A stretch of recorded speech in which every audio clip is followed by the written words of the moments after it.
Nifty 50 ಮಂಗಳವಾರ March 11, 2025 ನನ್ನ ವ್ಯಾಪಾರ ತಂತ್ರ. ಖರೀದಿ ದೀರ್ಘ ತಂತ್ರ. 22,510ಕ್ಕಿಂತ ಹೆಚ್ಚು ಖರೀದಿಸಿ. ಮೊದಲನೇ ಗುರಿ 22,620, ಎರಡನೇ ಗುರಿ 22,740. ನಷ್ಟವನ್ನು ನಿಲ್ಲಿಸಿ 22,470. ಮಾರಾಟ ಸಣ್ಣ ತಂತ್ರ. 22,490ಕ್ಕಿಂತ ಕಡಿಮೆ ಮಾರಾಟ ಮಾಡಿ. ಮೊದಲನೇ ಗುರಿ 22,410, ಎರಡನೇ ಗುರಿ 22,360, ಮೂರನೇ ಗುರಿ 22,280. ನಷ್ಟವನ್ನು ನಿಲ್ಲಿಸಿ 22,530. ಹಕ್ಕು ನಿರಾಕರಣೆ. ಮೇಲಿನ ಮಾಹಿತಿಯು ಖರೀದಿ ಅಥವಾ ಮಾರಾಟದ ಶಿಫಾರಸು ಅಲ್ಲ.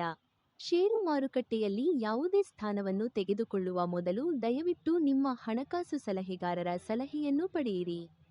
ಧನ್ಯವಾದಗಳು.